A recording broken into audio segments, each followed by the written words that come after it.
بات ہے ایک جنگل کی، اور وہاں ایک کوا رہتا تھا۔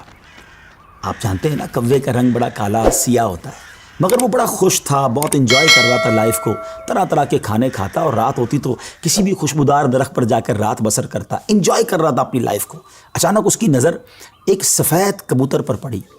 وہ سوچنے لگا کہ میں کالا اور یہ سفید، یہ کتنا خوبصورت ہے، کتنا اچھا لگ رہا ہے، مجھ سے زیادہ خوش تو یہ ہوگا۔ اب اسی خیال میں وہ پریشان رہنے لگا اور اسے رات کو نیند بھی نہ آئے۔ ایک دن وہ کبوتر کے پاس پہنچا اور کہا کہ تم کتنے خوش نصیب ہو، تمہارا رنگ سفید ہے اور میں تو کالا ہوں، تم سے زیادہ خوش تو کوئی نہیں ہوگا۔ کبوتر نے کہا پہلے میں بھی یہی سمجھتا تھا، لیکن جب میں نے طوطے کو دیکھا تو میں حیران ہو گیا کہ طوطے کے تو دو رنگ ہیں، میرے پاس تو ایک ہی رنگ تھا۔ تو طوطا زیادہ خوش نصیب ہے، وہ زیادہ خوش ہے، وہ زیادہ لائف کو انجوائے کر رہا ہے۔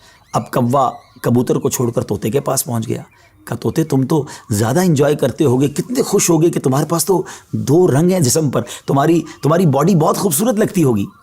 تو طوطا کہتا ہے کہ پہلے تو میں لائف کو بڑا انجوائے کرتا تھا کہ واقعی میں بڑا رنگ برنگی ہوں، مگر جب میں نے مور کو دیکھا نا تو مور تو کئی سارے رنگ لیے ہوئے ہے، اتنا خوبصورت ہے کہ اس کو دیکھ کر مجھے لگا کہ میں تو کچھ بھی نہیں ہوں۔ اب کوا اڑتے اڑتے پہنچ گیا مور کے پاس۔ مور چڑیا گھر کے ایک پنجرے میں موجود تھا۔ پہلے تو وہ انتظار کرتا رہا کیونکہ بہت سارے لوگ مور کو دیکھنے آئے تھے۔ جب سارے لوگ دیکھ کر چلے گئے تو کوا مور کے پاس گیا کہ اے مور، ذرا یہ تو بتاؤ تم کتنے خوش ہو، کتنے رنگ ہیں تمہارے پاس، تم کتنے خوبصورت ہو۔ مور کہتا ہے پہلے تو میں یہی سمجھتا تھا کہ ہاں میں بہت خوبصورت ہوں، مگر پھر میں نے غور کیا کہ اسی خوبصورتی کی وجہ سے تو چڑیا گھر میں قید ہو گیا ہوں، روزانہ ہزاروں لوگ مجھے دیکھنے آتے ہیں مگر میں آزاد نہیں ہوں۔ اور پھر میں نے بڑا غور کیا کہ وہ کون سا پرندہ ہے جو چڑیا گھر میں قید نہیں ہے، تو مجھے سمجھ آئی کہ کوا ہی ایک پرندہ ایسا ہے جو چڑیا گھر میں قید نہیں ہوتا، اس کو کوئی قید نہیں کرتا۔ ناظرین، کوے نے جب یہ سنا تو اسے احساس ہوا کہ میں بھی اپنی جگہ پر واقعی خوش نصیب ہوں۔ اب یہاں بظاہر تو یہ ایک فرضی واقعہ ہے، لیکن اگر اس کو ہم اپنی زندگیوں پر امپلیمنٹ کریں، اپنے بارے میں سوچیں، ہمارے پاس بہت کچھ ہے، لیکن جب کسی کو ہم سے زیادہ والے کو ہم دیکھتے ہیں نا تو ہمیں اپنی چیزیں کمتر نظر آنے لگتی ہیں، اپنا گھر چھوٹا لگنے لگتا ہے، اپنی موٹر سائیکل، اپنی گاڑی، اپنی سائیکل وہ ہمیں بڑی کمتر لگتی ہے جب کسی کی بڑی گاڑی دیکھتے ہیں، کسی کا بڑا گھر دیکھتے ہیں، کسی کی لائف سٹائل کو دیکھتے ہیں، جو ہے اس پر انجوائے نہیں کرتے بلکہ اس پر شکوہ کرتے ہیں، ناشکری کرتے ہیں۔ اس طرح زندگی نہیں گزرے گی۔ اگر آپ ہمیشہ اپنے سے آگے والوں کو دیکھتے رہیں گے تو آپ پریشان ہی رہیں گے۔